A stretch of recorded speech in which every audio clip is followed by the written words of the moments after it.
Yoya.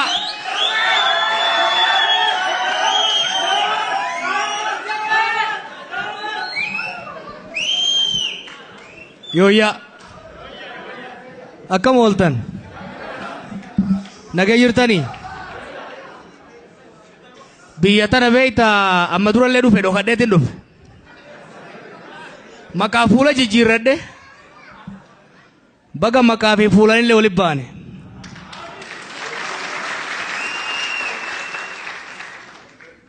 Kadhannee miti injifanneet walitti baane.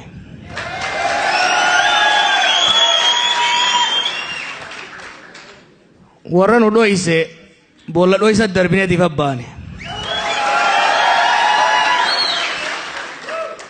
Lafatti as hin geenne taphatti as hin geenne. Goota akka jaatanii aliifaa wareeyneet as geenne.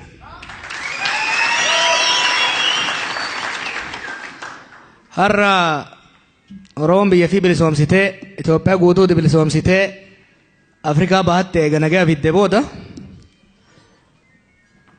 bololtuu fi dhamaatuun takka takka waan lafatti as geennetti fakkaata.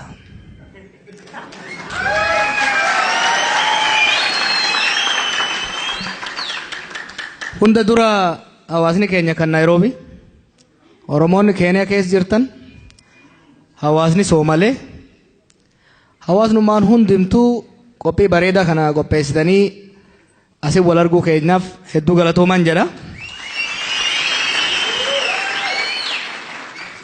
Akkasumas mootummaan Keeniyaa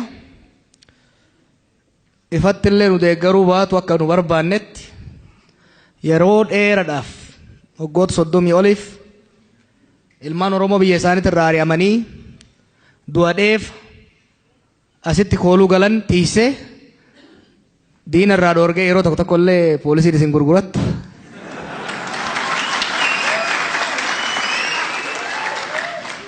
Akka mootummatti garuu mootummaan Keeniyaa gaafa rakkoo san fira keen ture har'a immoo firummaa qofa miti tokko taanee naannoo kana nagaa waliin finnaa galatoomaan jaan.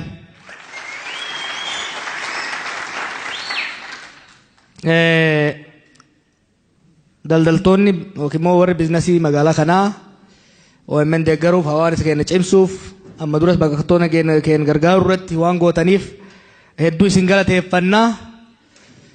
Irra caalatti immoo hogganoonni keenya kaas jirtan governors, senators, people representatives sadarkaa adda addaan jirtan bilchinni keessan tokkummaan keessan aantummaan isin ummata keessanii qabdan waan hedduu nama ajaa'ibsiisu isan arguu kiyyatti hedduun gammada obboleessan keessan jechuu kiyyatti immoo hedduun isiniin boona gara fuuldurallee waliin dalaynaa jabaadhaan isiniin jaa. Yaad gabaabaa afaan Oromootiin dubbadhee san booda gabaabsee afaan Ingiliziitiin dubbadha. Yoo yaadattan OMN hinaaffarraa kaaneeti kan dhaabne. Ormi hundi kijiba isaa afuufee garaa nu boqoysee nu dhugaa teenya xiqqoo mallee qammasuu dadhabne. Kanaaf hinaafnee qilleensa Oromiyaa bilisoomsuu qabna. Qilleensa Oromiyaa yoo bilisoomsine mataa nama keenya bilisoomsina.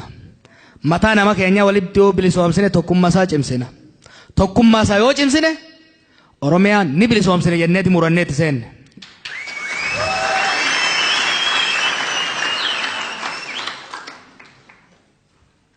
Hinaaffaa alagaa murannoo saba keenyatii fi abdii rabbii qofaan dhaadaddaa itti seenne beeytanii gaafas. Kanaaf OMN waggoota 4-5 dabre kana keessatti sagalee uummata cunqurfamaa biyya keenyaa ta'uudhaan madda dhugaa ta'uudhaan olola diinaa cabsuudhaan diina guddaa wayyaanee ka biraa dhiisii Obaamaanuu bakkaan sochootu jedhee kijibaan faarse san dhukkee itti rarree biyya teenya bilisoomsuu dandeenya jira.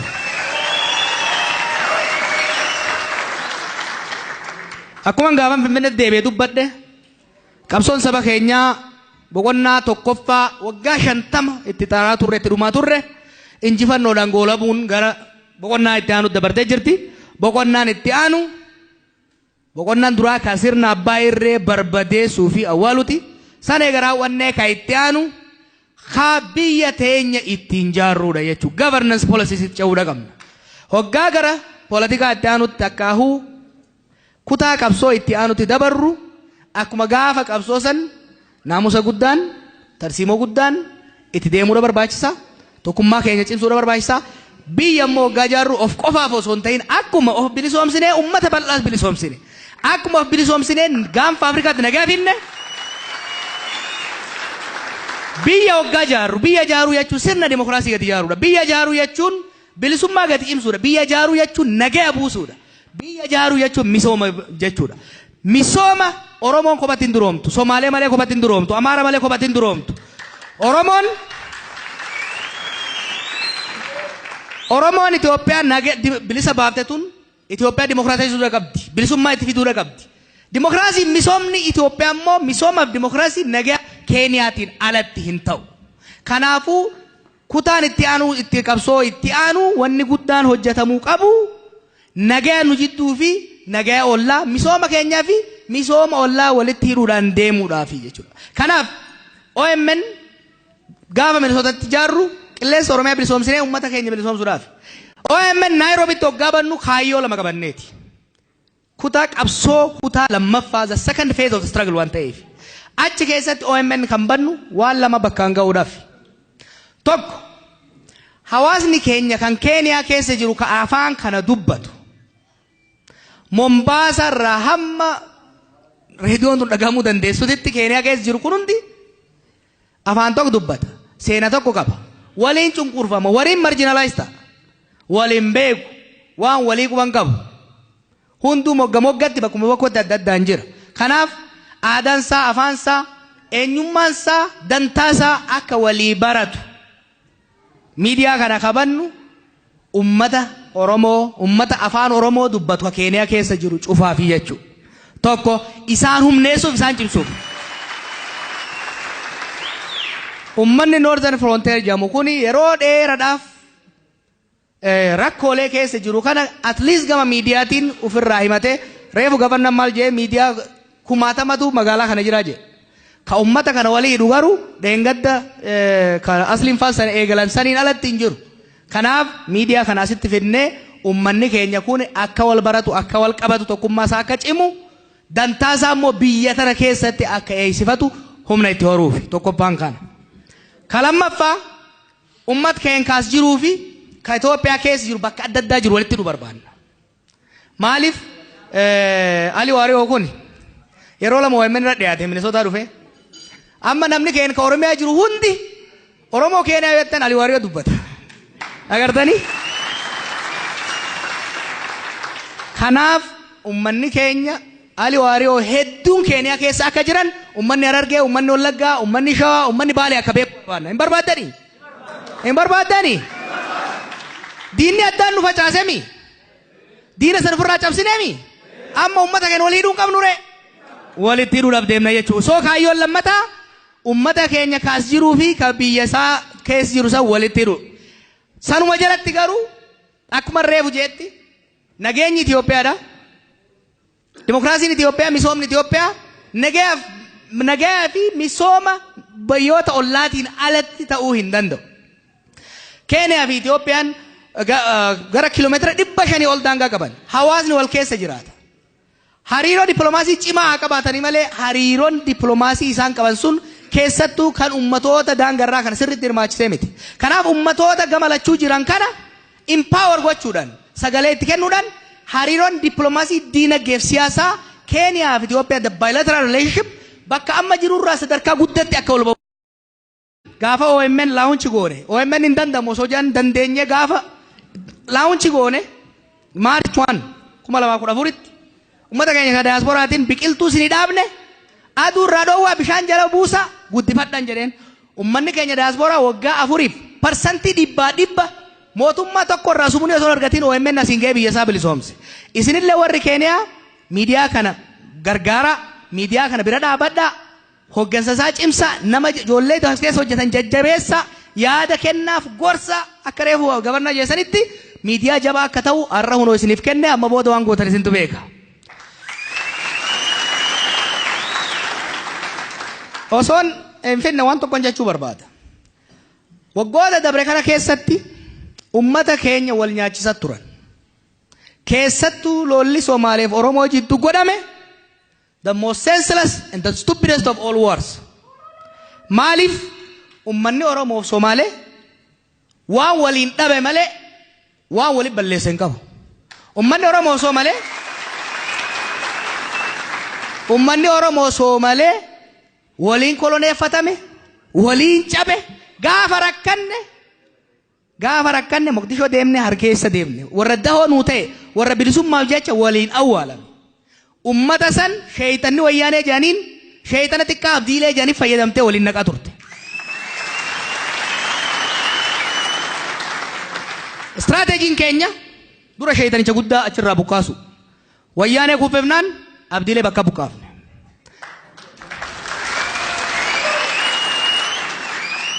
Amma qabbanti buutee jirti.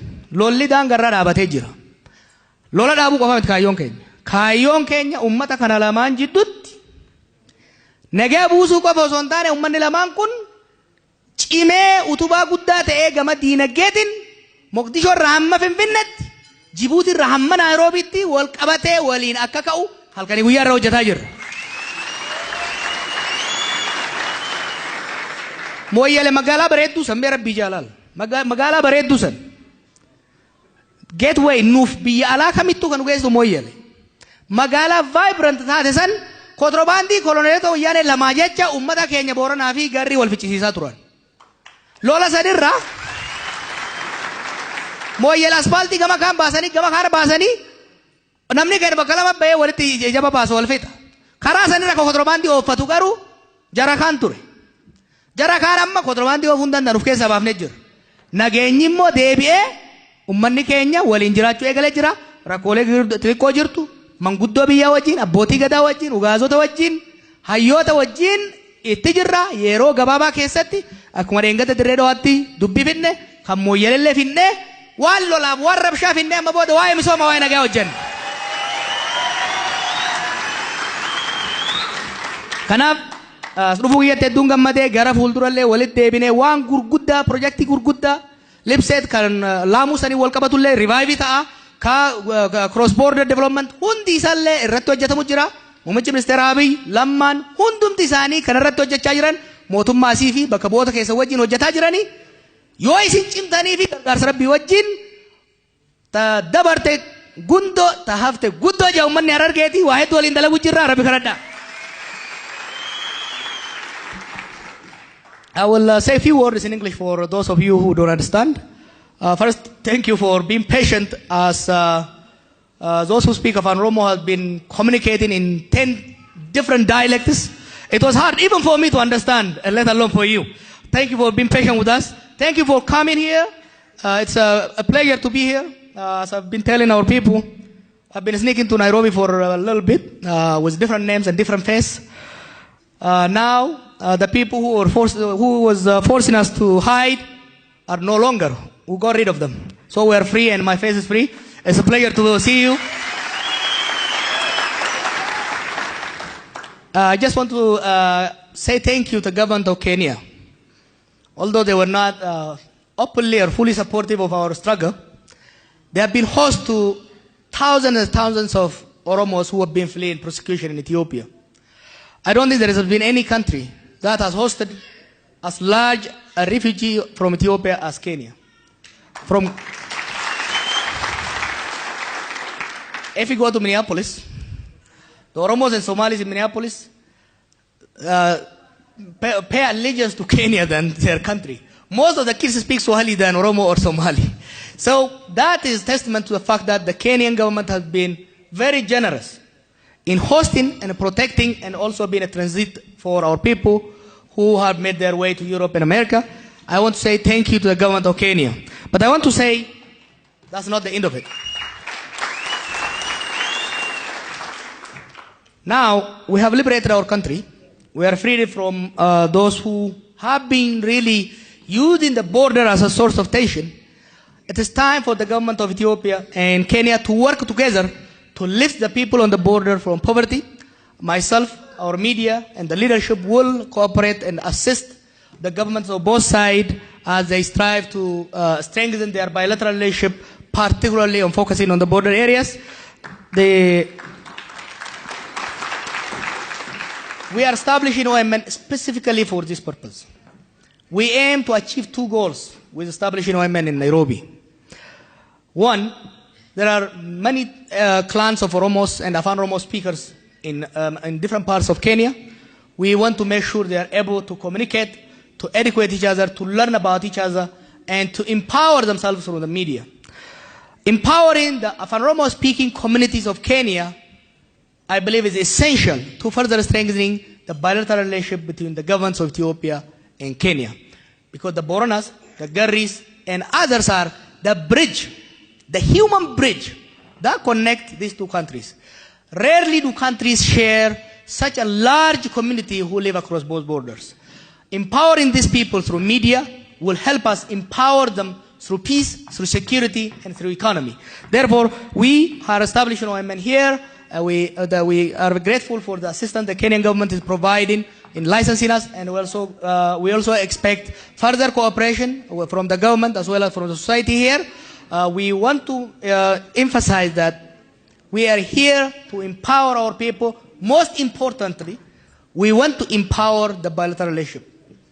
For peace to prevail in Ethiopia, for the newly emerging democracy in Ethiopia to be sustainable, for the economic cooperation leaders are starting to flourish, it is very, very important that the communities on the two borders live in harmony.